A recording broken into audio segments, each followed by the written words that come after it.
الله أكبر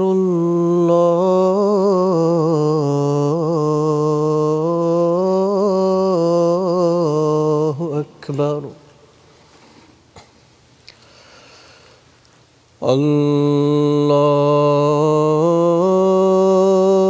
الله أكبر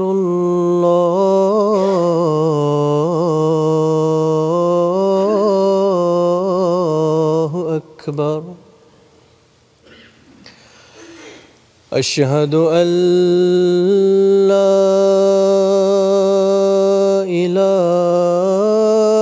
إله إلا الله أشهد أن لا إله إلا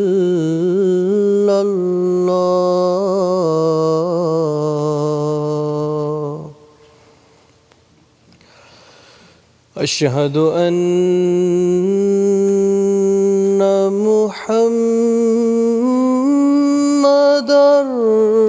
رسول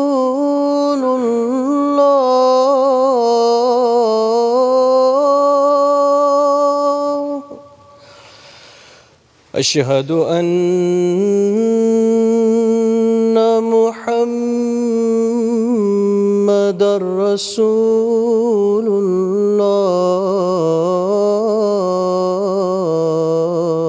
الله حي على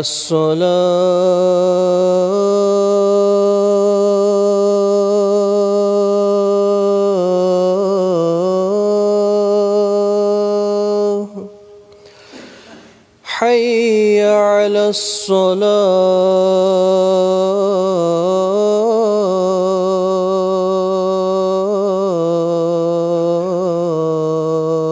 الصلاة حي على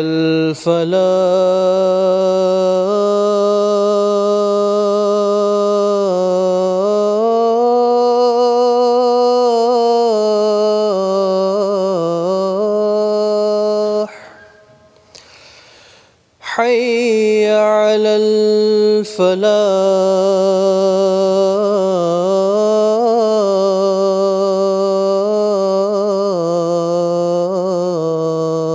الفلاح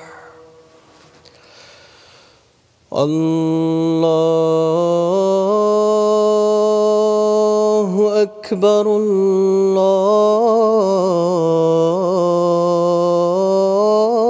الله أكبر لا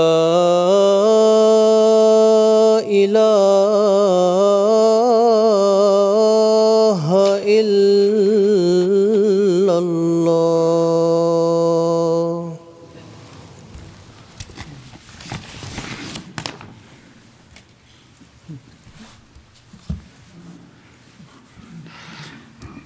السلام عليكم ورحمة الله. أشهد أن لا إله إلا الله وحده لا شريك له وأشهد أن محمدا عبده ورسوله أما بعد فأعوذ بالله من الشيطان الرجيم بسم الله الرحمن الرحيم الحمد لله رب العالمين الرحمن الرحيم مالك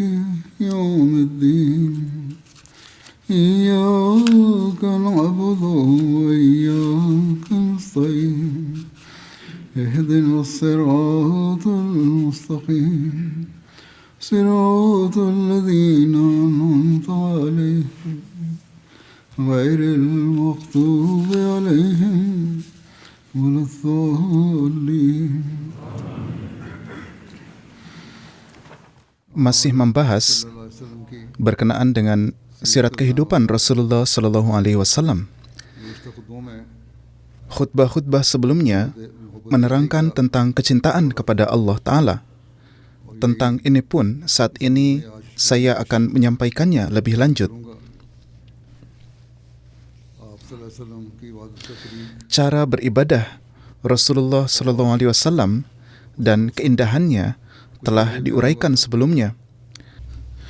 Saat ini juga akan disampaikan sabda-sabda Hazrat Masih Maud alaihi salatu wassalam yang merupakan hamba sejati beliau tentang bagaimana beliau menggambarkan kedudukan dan martabat Rasulullah Sallallahu Alaihi Wasallam serta kecintaan beliau kepada Allah Ta'ala. Dalam sebuah riwayat disebutkan, Hazrat Huzaifah radhiyallahu ta'ala anhu menuturkan, saya melaksanakan solat malam bersama Nabi Sallallahu Alaihi Wasallam, maka beliau memulai dengan surat Al-Baqarah. Saya berpikir bahwa beliau akan ruku setelah 100 ayat, tetapi beliau terus melanjutkan. Kemudian saya berpikir bahwa beliau akan ruku setelah ini, yakni setelah menyelesaikan seluruh surah, tetapi beliau terus melanjutkan. Kemudian saya berpikir bahwa beliau akan ruku setelah ini, tetapi kemudian beliau memulai surah An-Nisa. Beliau memulai surah An-Nisa dan membacanya. Kemudian beliau memulai surah Ali Imran dan membacanya. Beliau membaca dengan cara yang sangat perlahan. Ketika beliau melewati ayat yang mengandung tasbih, maka beliau bertasbih. Ketika beliau melewati ayat yang mengandung pertanyaan, maka beliau bertanya. Dan ketika melewati ayat yang menyebutkan memohon perlindungan kepada Allah Ta'ala, maka beliau memohon perlindungan. Kemudian beliau ruku dan mengucapkan Subhanallahi Rabbiyal Azim, Maha suci Tuhanku yang Maha Agung. Dan ruku beliau sama lamanya dengan berdiri beliau, ruku yang sangat panjang. Kemudian beliau mengucapkan Sami'allahu liman hamidah, yakni Allah mendengar orang yang memujinya. Kemudian beliau berdiri lama, yang hampir sama dengan ruku beliau. Kemudian beliau bersujud dan mengucapkan Subhana Rabbiyal A'la, Maha suci Tuhanku yang Maha tinggi. Dan sujud beliau hampir sama dengan berdiri beliau. Inilah cara beliau mengerjakan solat nafal yang pada suatu kesempatan dilihat oleh seorang sahabat. Demikian pula Hazrat Aisyah radhiyallahu ta'ala anha meriwayatkan bahwa pada suatu malam Nabi Sallallahu Alaihi Wasallam berdiri dalam solat dengan membaca satu ayat Al-Quran saja, yakni setelah surat Al-Fatihah. Beliau terus-menerus membaca satu ayat yang sama berulang-ulang dalam keadaan berdiri. Sebelumnya, ada riwayat seorang sahabat bahwa beliau membaca beberapa surat yang panjang-panjang. Di sini disebutkan bahwa beliau berdiri lama dengan hanya satu ayat saja. Dan mengenai berapa lamanya berdiri beliau, riwayat Hazrat Aisyah tentang hal itu telah disebutkan sebelumnya. Dalam khutbah-khutbah yang lalu telah saya uraikan bahwa berdiri, ruku dan sujud beliau adalah begitu lama, sehingga jangan tanyakan tentang keindahannya. Demikian pula Hazrat Abu Dzar radhiyallahu ta'ala anhu meriwayatkan bahwa Nabi SAW berdiri untuk beribadah dan terus-menerus membaca satu ayat, yakni In tu'azzibhum fa innahum ibaduk wa in taghfir lahum fa innaka antal azizul hakim. jika engkau mengazab mereka, maka sesungguhnya mereka adalah hamba-hambamu. Dan jika engkau mengampuni mereka, maka sesungguhnya engkaulah yang maha perkasa lagi maha bijaksana. Berkat cinta kepada Allah Ta'ala dan kasih sayang yang terdapat dalam hati beliau terhadap makhluk Allah Ta'ala dan para hambanya, beliau terus berdoa untuk ampunan mereka, bahwa Allah Ta'ala berkuasa untuk mengazab mereka. Tetapi ini adalah doa agar Allah Ta'ala mengampuni mereka, karena doa ini juga diajarkan oleh Allah Ta'ala. Kemudian diriwayatkan oleh Hazrat Aisyah radhiyallahu ta'ala anha, beliau berkata, pada masa Rasulullah SAW terjadi gerhana matahari. Rasulullah SAW berdiri untuk mengerjakan solat. Beliau berdiri sangat lama, yaitu solat yang dilakukan saat gerhana. Kemudian beliau ruku dan melakukan ruku yang sangat lama. Kemudian mengangkat kepala dan melakukan qiyam yang sangat lama, yang lebih pendek dari qiyam pertama. Kemudian beliau ruku dan melakukan ruku yang sangat lama, dan itu lebih pendek dari ruku pertama. Kemudian sujud, kemudian qiyam dan melakukan qiyam yang sangat lama, dan itu lebih pendek dari qiyam pertama. Kemudian ruku dan melakukan ruku yang lama, dan itu lebih pendek dari ruku pertama. Kemudian mengangkat kepala dan berdiri serta melakukan qiyam yang lama, dan itu lebih pendek dari berdiri pertama. Kemudian ruku dan memperpanjang ruku, dan itu lebih pendek dari ruku pertama. Kemudian sujud. Kemudian Rasulullah SAW selesai dari solat, dan matahari bersinar kembali. Kemudian beliau menyampaikan khutbah kepada orang-orang. Beliau memuji sanjung Allah Ta'ala, kemudian bersabda, matahari dan bulan adalah di antara tanda-tanda Allah Ta'ala, dan keduanya tidak mengalami gerhana disebabkan oleh kematian atau kehidupan seseorang. Apabila kalian melihat keduanya, maka agungkanlah Allah Ta'ala, berdoalah kepada Allah Ta'ala, solatlah dan bersedekahlah. Kemudian bersabda, wahai umat Muhammad SAW, tidak ada seorang pun yang lebih memiliki gejolak perasaan daripada Allah Ta'ala saat hambanya, laki-laki atau perempuan, berzina. Ini adalah peringatan dan teguran yang sangat menggetarkan hati, agar jangan membangkitkan gejolak Allah Ta'ala dengan terlibat dalam dosa-dosa. Mohonkanlah rahmat dari Allah Ta'ala dan hindarilah membangkitkan gairatnya. Kemudian beliau bersabda, wahai umat Muhammad, demi Allah, seandainya kalian mengetahui apa yang aku ketahui, maka kalian akan sangat banyak menangis dan sangat sedikit tertawa. Kemudian beliau bersabda, ketahuilah, apakah aku telah menyampaikan, yakni apakah aku telah menyampaikan risalah kepada kalian? Maka beliau mengarahkan perhatian untuk kembali kepada Allah Ta'ala, untuk beribadah kepadanya, untuk tunduk di hadapannya, dan bersabda bahwa di dalamnya lah kelangsungan hidup kalian, di dalamnya lah letak kehidupan kalian. Dan seandainya kalian mengetahui kedalaman perkara-perkara ini sebagaimana aku mengetahuinya, maka kalian akan meninggalkan tertawa dan lebih banyak menangis serta berdoa kepada Allah Ta'ala. Jadi ini adalah nasihat bahwa kita juga harus sangat memperhatikan doa-doa. Dalam sebuah riwayat disebutkan tentang doa di medan perang. Hazrat Abdullah bin Abbas menuturkan, Hazrat Umar menceritakan kepadaku, di hari perang Badar, Rasulullah SAW melihat kaum musyrikin dan mereka berjumlah 1.000 orang. Sedangkan para sahabat beliau berjumlah 319 orang. Nabi Allah SAW menghadap ke arah kiblat, kemudian mengangkat kedua tangan beliau dan terus menyeru Rabb-Nya dengan suara lantang, Allahumma jizli ma wa'atani, Allahumma ati ma wa'atani, Allahumma innaka intahalik hadhihi al-isabata min ahli al-islam la tuqbad fil ars. Ya Allah, penuhilah apa yang telah Engkau janjikan kepadaku. Ya Allah, berikanlah kepadaku apa yang telah Engkau janjikan kepadaku. Ya Allah, jika Engkau membinasakan jemaat kaum muslimin ini, maka Engkau tidak akan disembah di muka bumi. Beliau terus menghadap ke arah kiblat dengan kedua tangan terentang, terus menyeru Rabb-Nya dengan suara yang keras, hingga kain selendang beliau jatuh dari bahu beliau, yakni tubuh beliau juga bergetar karena menangis dan doa. Karena itu kain selendang beliau pun jatuh. Pada saat itu Hazrat Abu Bakar radhiyallahu ta'ala anhu datang kepada beliau, mengambil kain selendang beliau dan meletakkannya di atas bahu beliau, kemudian berdiri di belakang Rasulullah SAW dan berkata, Wahai Nabi Allah sallallahu alaihi wasallam, doa Anda yang penuh dengan permohonan yang sangat dan tangisan di hadapan Rabb Anda sudahlah cukup bagi Anda. Dia pasti akan memenuhi janji-janji yang telah dibuatnya kepadanya.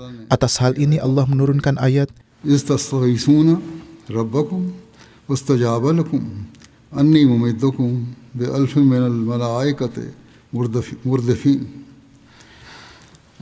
Ini adalah ayat surat Al-Anfal yang artinya, ingatlah ketika engkau memohon pertolongan kepada Rabb-Mu, lalu Dia mengabulkan permohonanmu dengan janji bahwa aku pasti akan menolongmu dengan 1000 malaikat yang datang berturut-turut.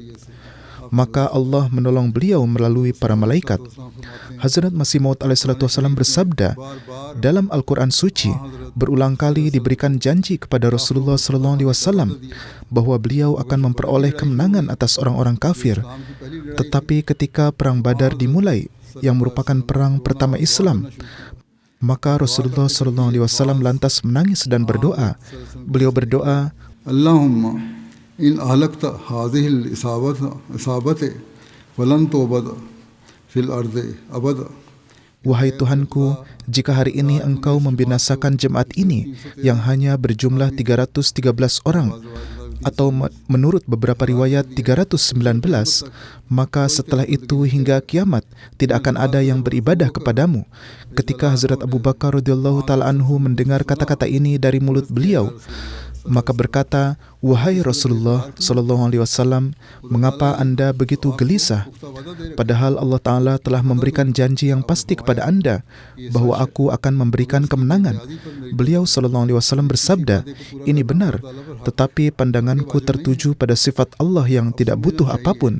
Artinya, memenuhi suatu janji bukanlah suatu kewajiban yang harus dilakukan oleh Allah Ta'ala. Sekarang harus dipahami bahwa Rasulullah SAW pun memperhatikan tata cara adab terhadap perkara rububiyat atau ketuhanan. Hingga batas ini, maka mengapa keyakinan kaum muslimin ini yang dianut oleh semua Nabi alaihimussalam harus diabaikan? Yakni terkadang nubuatan Allah Ta'ala terpenuhi secara lahiriah sebagaimana difirmankan, dan terkadang terpenuhi secara istiarah atau kiasan. Setelah menyebutkan peristiwa ini, Hazrat Masih Maud alaihissalam juga bersabda kepada para penentang beliau yang mengajukan keberatan bahwa nubuatan-nubuatan beliau tidak terpenuhi. Sesungguhnya pemenuhan nubuatan-nubuatan itu memiliki berbagai corak, terkadang terpenuhi secara lahiriah dan terkadang dalam corak lain. Tetapi Allah Ta'ala pasti memenuhi janjinya yang telah Dia buat. Bagaimanapun juga kita harus senantiasa tunduk di hadapan Allah Ta'ala, agar karena Allah Ta'ala maha mandiri, maka jangan sampai terjadi suatu hambatan di dalamnya, jangan sampai sirna. Sebaliknya, semoga dukungan dan pertolongan Allah Ta'ala senantiasa menyertai. Beliau alaihissalatu wassalam bersabda, pahamilah dengan baik bahwa orang-orang yang benar-benar muwahhid atau pemegang tauhid adalah mereka yang tidak menampakkan kebaikan sedikit pun dan tidak takut kepada dunia dalam menerima kebenaran. Jika dunia membenci suatu perbuatan mereka, maka mereka tidak peduli. Sebagian orang berkata bahwa sedemikian rupa para sahabat melakukan mujahadah, perjuangan rohani atau puasa, yang mana itu tidak terbukti dalam diri Rasulullah SAW. Sebagian dari para sahabat hampir mencapai kehidupan rahbaniyat, memutuskan hubungan dengan dunia. Artinya, mereka memiliki ketertarikan yang sangat besar terhadap agama, sehingga mereka benar-benar meninggalkan dunia. Dari hal ini tidak dapat disimpulkan bahwa mereka, para sahabat na'udzubillah, lebih unggul dari Rasulullah SAW. Melainkan hakikatnya adalah bahwa Rasulullah SAW telah dikeluarkan oleh Allah Ta'ala dari jabar dan ikrah. Beliau telah senantiasa sibuk dalam ibadah kepada Allah Ta'ala dan tenggelam dalam kecintaan kepadanya. Keberadaan beliau sudah hanya untuk Allah Ta'ala, namun Allah Ta'ala dengan paksa mengeluarkan beliau. Kebiasaan beliau yang bersifat tersembunyi tidaklah hilang. Siapa yang tahu seberapa besar beliau sibuk dalam mujahadah dan ibadah secara tersembunyi? Demikian pula peristiwa pekuburan yang telah disebutkan sebelumnya. Hazrat Aisyah telah membuktikan sifat tersembunyi Rasulullah SAW, bahwa Hazrat Aisyah melihat ini ketika giliran beliau berada di rumah. Ketika mata Hazrat Aisyah terbuka, Rasulullah SAW saat itu tidak ada. Hazrat Aisyah sangat heran, mencari kemana-mana namun tidak menemukan, lalu melihat ke pekuburan. Melihat beliau sedang berdoa dengan sangat khusyuk, "Wahai Tuhanku, jiwaku, nyawaku, tulang-tulangku, setiap jiwaku bersujud kepadamu." Beliau menyampaikan hal ini dengan cara tersebut dan bersabda, jika Hazrat Aisyah radhiyallahu taala anha tidak mengetahui peristiwa ini, siapa yang akan tahu apa yang sedang beliau lakukan bersama Rabb-Nya? Seberapa besar beliau beribadah? Bagaimana beliau beribadah secara tersembunyi dan sembunyi-sembunyi? Demikianlah keadaan mujahadah dan ibadah beliau. Hal ini karena Allah Ta'ala menanamkan kebiasaan dalam orang-orang tersebut untuk menyembunyikan diri mereka. Allah Ta'ala menanamkan kebiasaan bagi orang-orang seperti itu untuk menyembunyikan diri. Oleh karena itu, dunia tidak mengetahui keadaan mereka sepenuhnya. Mereka sama sekali tidak melakukan sesuatu untuk dunia. Tuhan yang memiliki hubungan dan ikatan dengan mereka, Dia Maha mengetahui dan melihat di setiap tempat, yakni bagaimana mereka beribadah kepada Allah Ta'ala. Mereka memiliki cinta kepada Allah Ta'ala. Dia mengetahui segala sesuatu. Orang-orang ini tidak beramal untuk pamer kepada dunia. Kemudian di bagian selanjutnya beliau bersabda, keadaan Rasulullah SAW dalam hal kenikmatan duniawi atau sarana dan manfaat duniawi adalah sebagai berikut. Suatu ketika Hazrat Umar radhiyallahu taala anhu pergi untuk menemui beliau. Hazrat Umar mengirim seorang anak laki-laki untuk meminta izin. Rasulullah SAW saat itu sedang berbaring di atas tikar kurma. Ketika Hazrat Umar masuk ke dalam, beliau SAW bangkit dan duduk. Hazrat Umar melihat bahwa rumah itu kosong sama sekali dan tidak ada satupun barang perhiasan di dalamnya. Sebuah pedang tergantung di sebuah paku dan ada tikar yang beliau berbaring di atasnya dan bekas-bekasnya masih berbekas pada punggung beberkat beliau. Hazrat Umar menangis melihat itu. Beliau SAW bertanya, "Wahai Umar, apa yang membuatmu menangis?" Umar menjawab, "Kaisar Persia dan Romawi memiliki kenikmatan duniawi. Mereka memiliki kemudahan. Sedangkan Anda yang adalah Rasul Allah Ta'ala dan penguasa dua alam berada dalam keadaan seperti ini, di mana beliau berbaring di atas tikar dan meninggalkan bekas." Rasulullah SAW bersabda, "Wahai Umar, apa urusanku dengan dunia? Aku menjalani kehidupan seperti seorang musafir yang mengendarai unta menuju tujuan akhirnya, jalan di gurun pasir, dan karena teriknya panas yang sangat menyengat, dia melihat sebuah pohon, lalu beristirahat di bawah naungannya, dan begitu keringatnya kering, dia melanjutkan perjalanannya kembali." Demikian pula Hazrat Abu Hurairah meriwayatkan, ketika Allah Ta'ala menurunkan ayat, "Wa anzir ashiratakal aqrabin," yakni peringatkanlah kerabat-kerabatmu yang terdekat. Rasulullah SAW berdiri dan bersabda, "Wahai kaum Quraisy, selamatkanlah diri kalian. Aku tidak akan dapat menolong kalian sedikit pun di hadapan Allah." Artinya, jika kalian melakukan perbuatan baik dan mengarahkan diri kepada Allah Ta'ala, beribadah kepadanya, tenggelam dalam kecintaan kepadanya, maka kalian akan diampuni. Jika tidak, aku tidak akan dapat menolong kalian sedikit pun. Kemudian beliau menyapa kerabat dan suku yang lain seraya bersabda, "Wahai Bani Abdul Manaf, aku tidak akan dapat menolong kalian sedikit pun di hadapan Allah. Wahai Abbas bin Abdul Muttalib, aku tidak akan dapat menolong kalian sedikit pun di hadapan Allah. Wahai bibi Rasulullah Safiyah, aku tidak akan dapat menolong engkau sedikit pun di hadapan Allah. Dan wahai Fatimah binti Muhammad SAW, mintalah apapun yang kamu inginkan dari hartaku, tetapi aku tidak akan dapat menolong kalian sedikit pun di hadapan Allah."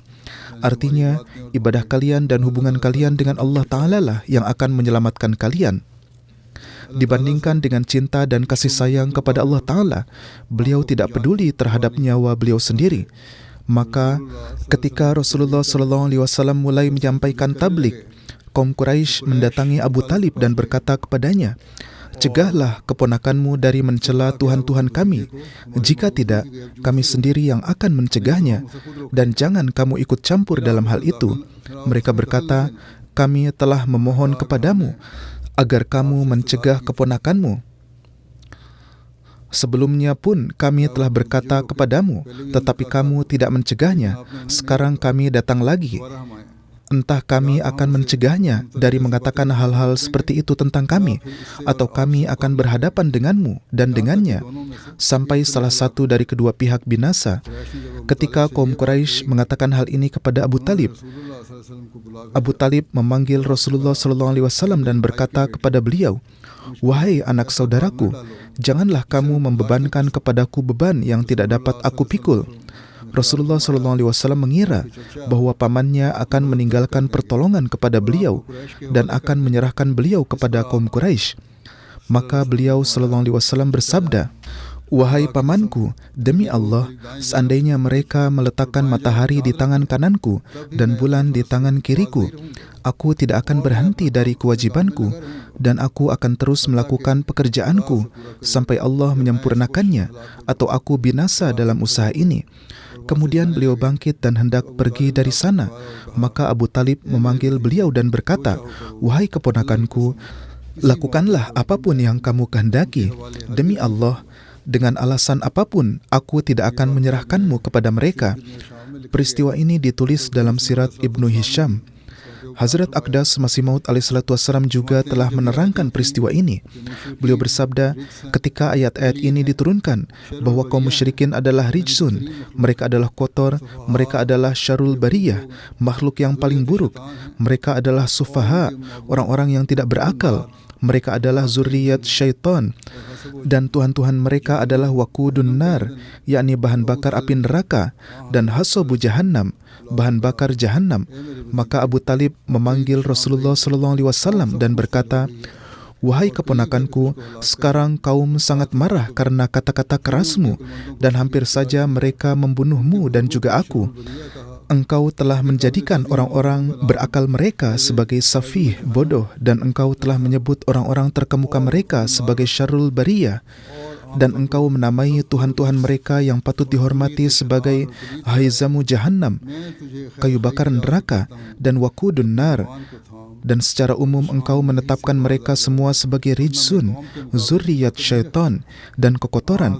Aku menasihatimu dengan tulus agar engkau menahan lidahmu dan berhenti berkata keras.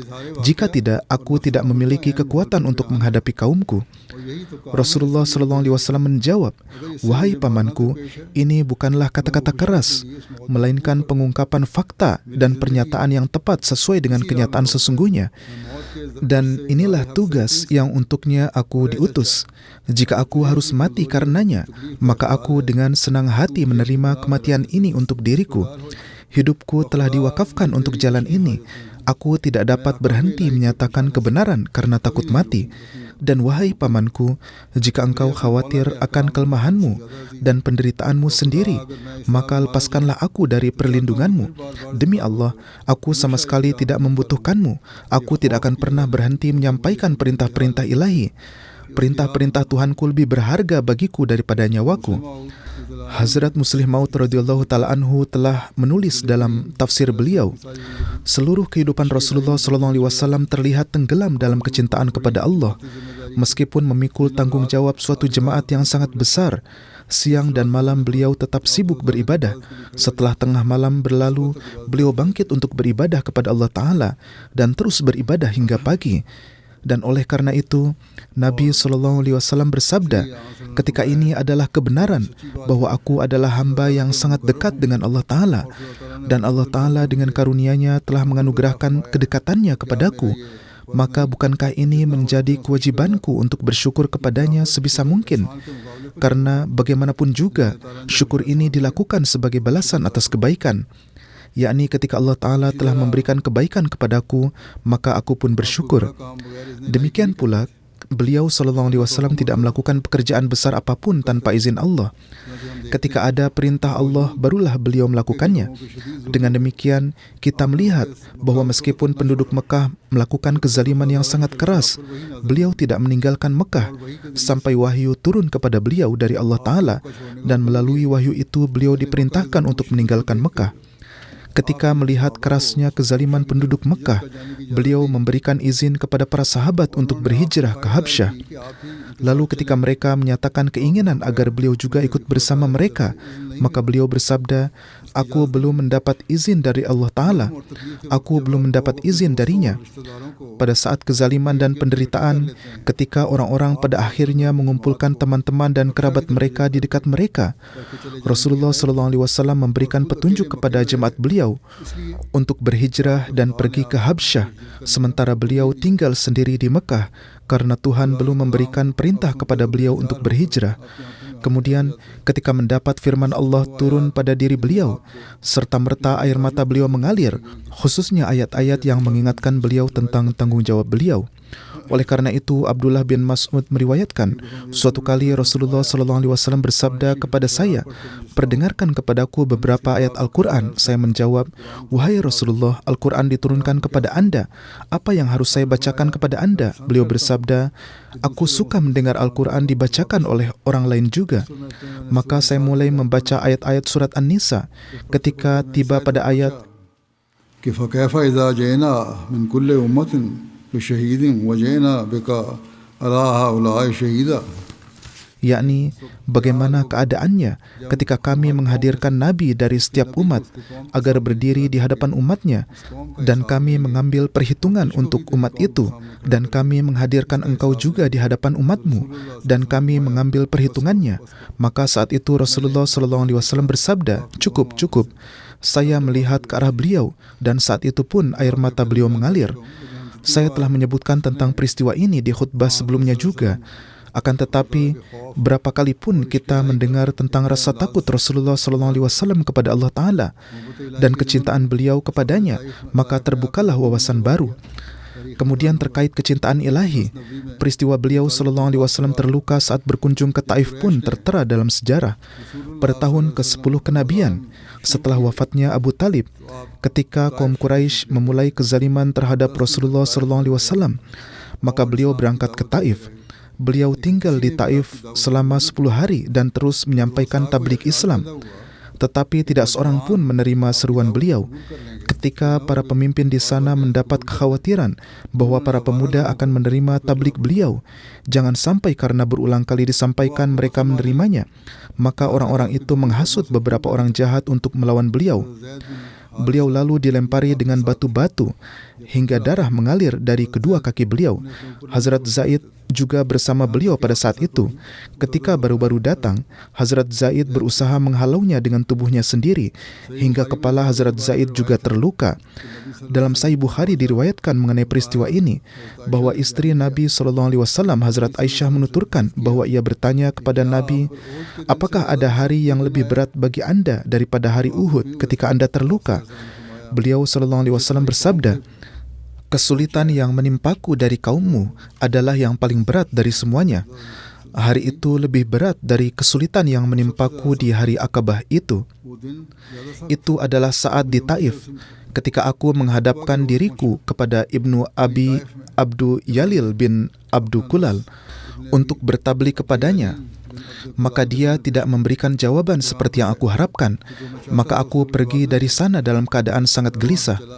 Aku larut dalam pikiranku sendiri ketika aku sampai di Qornul Ta'alib, yang merupakan sebuah bukit kecil dekat Mina. Dan saat itu keadaan ini hilang dan aku pun mengangkat kepalaku. Lalu aku melihat bahwa sebuah awan telah menaungiku. Aku melihat bahwa di atasnya ada malaikat Jibril. Beliau memanggilku dan berkata, "Allah telah mendengar perkataan kaummu tentangmu, yaitu apa saja yang telah kaummu perbuat terhadapmu dan apa jawaban mereka kepadamu. Semua itu telah Allah dengar, dan Dia telah mengutus kepadamu malaikat gunung-gunung agar engkau memerintahkan kepadanya apa yang engkau kehendaki mengenai mereka." Rasulullah SAW bersabda, "Kemudian malaikat gunung-gunung memanggilku dan memberi salam kepadaku, lalu berkata, 'Wahai Muhammad SAW, perintahkanlah tentang ini apa yang engkau kehendaki. Jika engkau menghendaki, maka aku akan membenturkan dua gunung ini kepada mereka, yaitu aku akan menjatuhkannya kepada mereka dan mereka akan tertimbun di dalamnya.' Maka Nabi SAW menjawab, 'Tidak, aku berharap Allah akan melahirkan dari keturunan mereka orang-orang yang akan beribadah kepada Allah yang Maha Esa dan tidak akan mempersekutukan sesuatu pun dengannya. Jadi, kasih sayang beliau pun unggul dan beliau menyelamatkan kaum tersebut. Dan kemudian setelah Fatah Mekah, beberapa waktu kemudian keturunan mereka juga menerima Islam.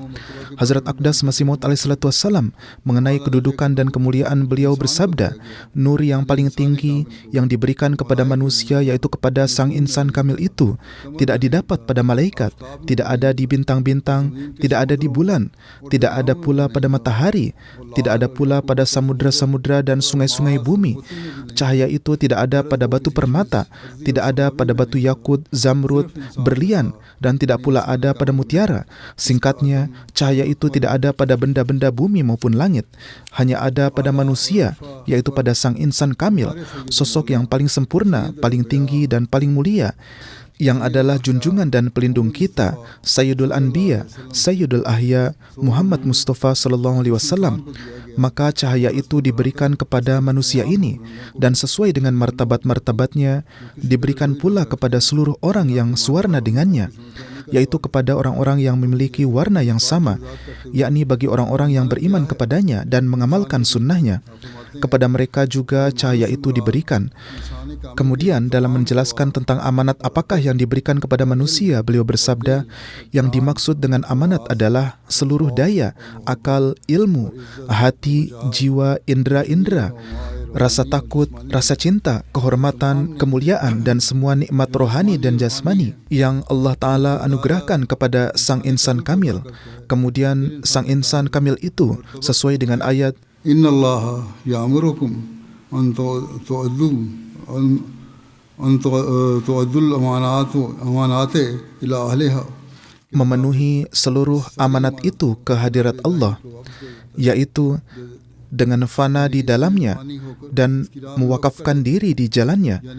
Artinya amanat-amanat yang telah Allah Ta'ala berikan dengan berjalan menurut perintah Allah Ta'ala dan demi memperoleh keridhaan Allah Ta'ala, mereka mencurahkan seluruh kekuatan mereka agar amanat-amanat itu dapat ditunaikan dan kasih sayang serta cinta Allah Ta'ala dapat diperoleh lebih banyak lagi. Jadi, inilah keagungan yang sangat luhur dari amanat yang ditujukan pada beliau, yang telah beliau tunaikan dengan fana dalam kecintaan Allah Ta'ala. Dalam menjelaskan hal ini, beliau bersabda, keagungan ini dalam corak yang paling tinggi, paling sempurna dan paling lengkap adalah terdapat pada junjungan kita, pelindung kita, Nabi yang ummi, yang benar lagi dibenarkan, Muhammad Mustafa sallallahu alaihi wasallam, sebagaimana Allah Ta'ala berfirman dalam Al-Quran Suci, Qul inna salati wa nusuki wa mahyaya wa mamati lillahi rabbil alamin la syarika lahu wa bidzalika umirtu wa ana awwalul muslimin.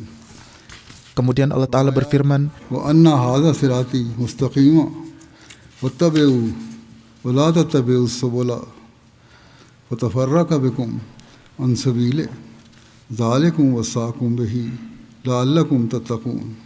Kemudian Allah Ta'ala berfirman, Qul in kuntum tuhibbunallaha fattabi'uni yuhibbukumullahu wa yaghfir lakum dzunubakum wallahu ghafurur rahim.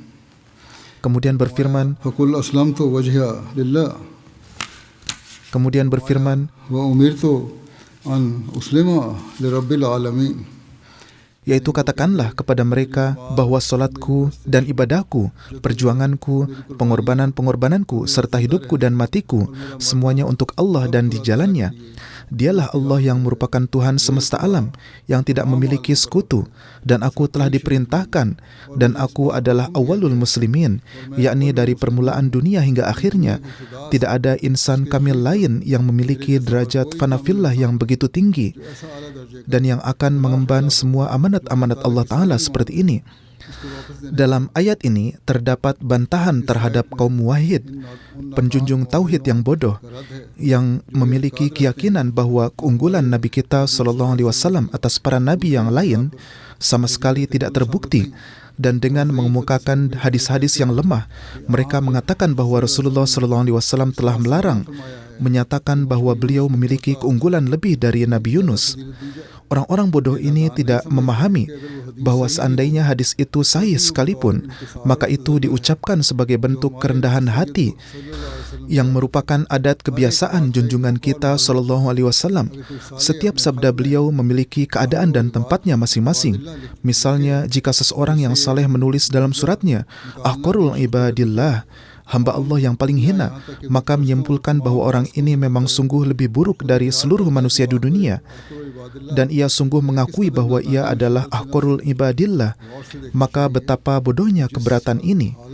Harus diperhatikan dengan seksama bahwa dalam keadaan di mana Allah Ta'ala menamai Nabi SAW sebagai awalul muslimin dan menetapkan beliau sebagai pemimpin semua orang yang taat dan patuh, serta menetapkan Nabi SAW sebagai orang pertama yang memenuhi amanat, maka setelah itu apakah ada ruang bagi seorang yang mengimani Al-Quran untuk dapat melontarkan keberatan dalam bentuk apapun terhadap kedudukan tinggi Nabi SAW? Allah Ta'ala dalam ayat yang disebutkan di atas telah menetapkan beberapa tingkatan untuk Islam, dan dari semua tingkatan tersebut, Dia menetapkan tingkatan tertinggi adalah yang telah dianugerahkan kepada fitrah Rasulullah SAW. Kemudian terjemah ayat selanjutnya, yaitu ayat yang telah ditilawatkan tadi. Allah Ta'ala berfirman kepada Rasulnya, "Katakanlah kepada mereka bahwa jalanku adalah jalan yang lurus, maka ikutilah jalan itu, dan janganlah kalian menempuh jalan-jalan lain, karena itu akan menjauhkan kalian dari Allah Ta'ala."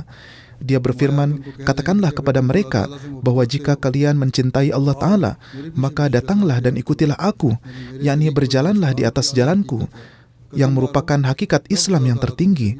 Maka Allah Ta'ala akan mencintai kalian juga dan akan mengampuni dosa-dosa kalian. Katakanlah kepada mereka bahwa jalanku adalah ini, bahwa aku telah diperintahkan untuk menyerahkan seluruh wujudku kepada Allah Ta'ala dan menjadikan diriku murni untuk Rabbul Alamin, yaitu dengan fana di dalamnya. Sebagaimana Tuhan adalah Rabbul Alamin, aku menjadi Khadimul Alamin, hamba seluruh alam, dan diriku seutuhnya menjadi miliknya dan milik jalannya. Aku telah menjadikan seluruh wujudku dan apapun yang menjadi milikku sebagai milik Allah Ta'ala. Sekarang tidak ada apapun yang menjadi milikku. Apapun yang menjadi milikku, semuanya adalah miliknya." Ini adalah pemahaman tingkat tinggi tentang kedudukan dan martabat Rasulullah SAW yang telah Allah Ta'ala anugerahkan kepada Hazrat Masih Maud alaihissalam, dan beliau juga telah menjelaskannya untuk kita. Meskipun demikian, para penentang kita mengatakan kepada kita bahwa kita nauzubillah melakukan penghinaan terhadap Rasulullah SAW dan memberikan kedudukan yang lebih tinggi kepada Hazrat Masih Maud alaihissalam. Beliau alaihissalam bersabda, "Aku selalu melihat dengan pandangan penuh takjub bahwa Nabi dari Arab ini yang namanya Muhammad, semoga ribuan salawat dan salam tercurah untuknya, betapa tingginya martabat sang Nabi ini, tidak dapat diketahui batas dari makom tingginya, dan mengukur pengaruh sucinya bukanlah pekerjaan manusia. Sangat disayangkan bahwa ketinggian martabat beliau tidaklah diketahui sebagaimana mestinya. Tauhid yang saat itu telah hilang dari dunia, dialah satu-satunya pahlawan yang membawanya kembali ke dunia.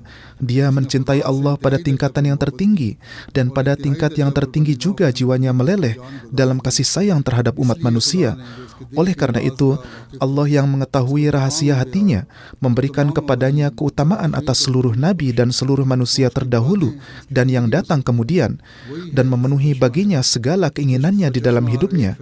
Dialah yang menjadi sumber segala karunia, dan orang yang tanpa pengakuan limpahan karunia darinya mengakui suatu keutamaan, maka dia bukanlah manusia, melainkan keturunan setan.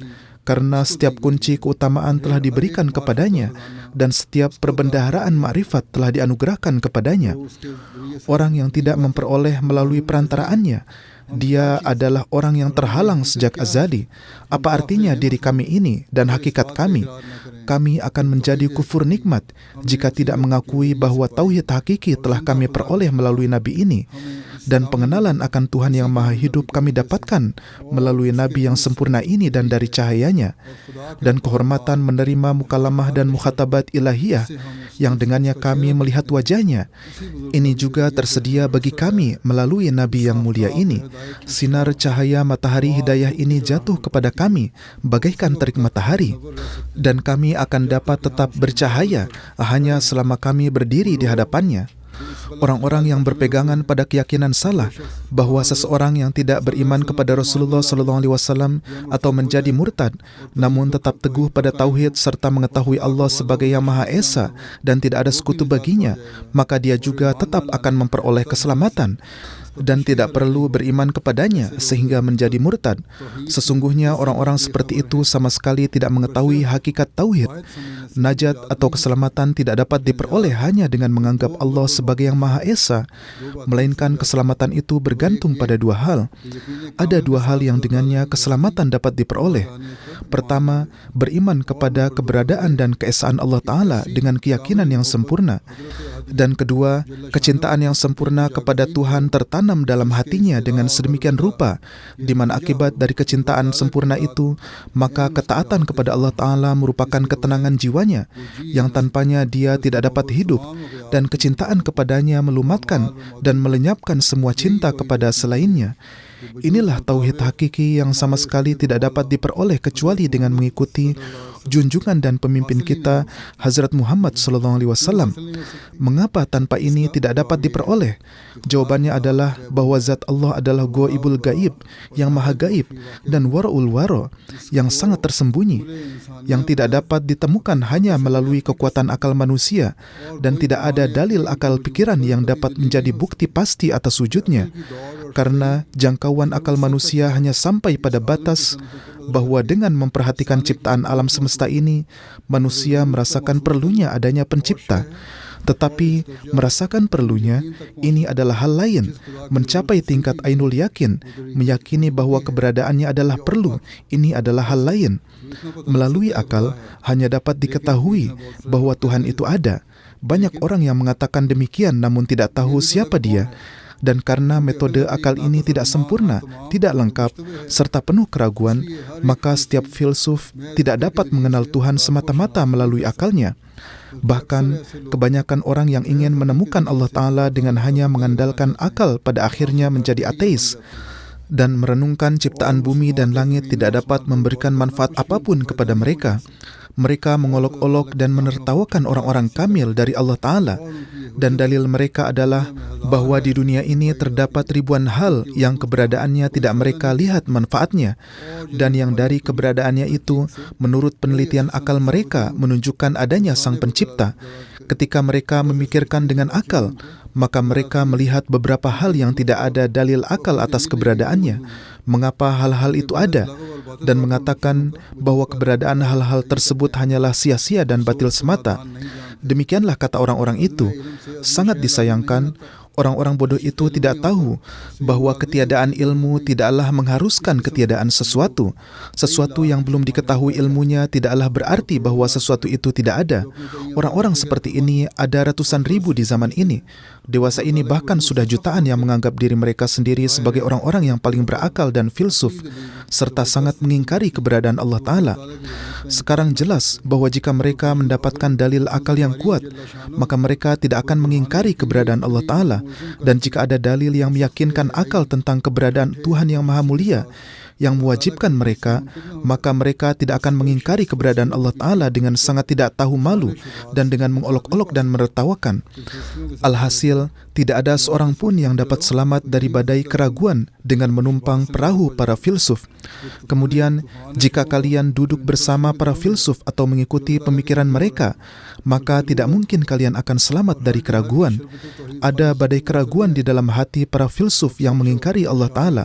Bahkan pasti akan tenggelam dan sama sekali tidak akan mendapatkan serbat tauhid yang murni.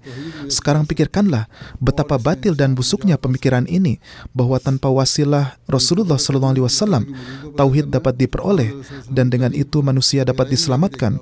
Maka untuk mengetahui tauhid, untuk mengetahui keberadaan Allah Ta'ala, harus melihat secara mendalam ajaran Rasulullah SAW, harus memahami Al-Quran. Wahai orang-orang bodoh, ketika belum lahir keyakinan sempurna akan keberadaan Allah, bagaimana mungkin bisa ada keyakinan terhadap tauhidnya? Maka ketahuilah dengan yakin bahwa tauhid hakiki hanya dapat diperoleh melalui perantaraan Nabi, sebagaimana Nabi kita SAW telah meyakinkan para ateis dan penganut agama yang buruk di Arab tentang keberadaan Allah Ta'ala dengan menunjukkan ribuan tanda-tanda surgawi. Dan hingga kini para pengikut Rasulullah SAW yang sejati dan sempurna mempersembahkan tanda-tanda tersebut di hadapan para ateis. Inilah kebenaran, bahwa selama manusia tidak menyaksikan kekuatan-kekuatan yang hidup dari Tuhan yang Maha Hidup, setan tidak akan keluar dari hatinya, dan tauhid sejati tidak akan masuk ke dalam hatinya, dan tidak dapat meyakini keberadaan Allah dengan penuh keyakinan. Kemudian beliau bersabda, peristiwa luar biasa yang terjadi di tanah gurun Arab itu, bahwa dalam waktu singkat ratusan ribu orang mati menjadi hidup, dan generasi demi generasi yang telah sangat rusak itu memperoleh warna ilahi, dan orang-orang yang buta matanya menjadi melihat, dan pada lidah orang-orang bisu kemudian mengalir makrifat ilahi, dan secara tiba-tiba terjadi suatu revolusi di dunia yang tidak ada mata sebelumnya yang pernah melihatnya, dan yang tidak pernah didengar oleh telinga manapun. Apakah kalian tahu perubahan apa itu? Itu adalah berkat doa-doa di malam-malam yang gelap dari seorang yang fana fillah, yang telah menggemparkan dunia ini, dan dia menampakkan keajaiban-keajaiban yang bagi orang yang ummi dan tidak berdaya ini nampak seperti hal-hal yang mustahil. Allahumma salli wa sallim wa barik alaihi wa alihi bi adadi hammihi wa ghammihi wa huznihi li hadhihi al-ummati wa anzil alaihi anwara rahmatika ilal abad. Ya Allah, limpahkanlah oleh Engkau rahmat serta keberkatan atas Muhammad SAW dan keluarganya, sebanyak kegelisahan, kesedihan, dan penderitaan yang telah beliau tanggung untuk umat ini, dan turunkanlah cahaya-cahaya rahmat-Mu atas beliau untuk selama-lamanya. Beliau bersabda, dan dari pengalaman pribadi, aku juga menyaksikan bahwa pengaruh doa-doa adalah lebih besar daripada kekuatan air dan api. Bahkan dalam rangkaian hukum alam, tidak ada sesuatu pun yang begitu besar pengaruhnya seperti doa. Semoga Allah Ta'ala memberikan kepada kita taufik untuk berdoa seraya berjalan di jalan ini, yaitu doa-doa yang penuh kemakbulan, dan taufik untuk berdoa dalam corak yang sejati, dan Dia menjadikan kita sebagai mukmin yang sejati, yang juga menunaikan hak atas doa-doa, dan yang juga berusaha untuk berjalan di atas uswah teladan Rasulullah SAW.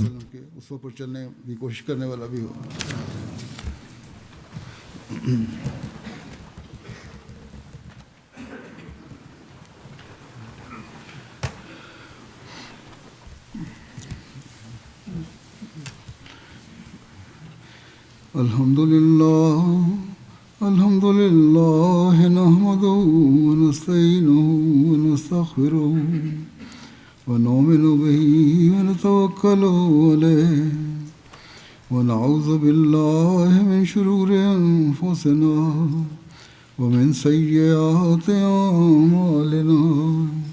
Man yahdihillahu fala mudilla lahu wa man yudlilhu fala hadiya lahu.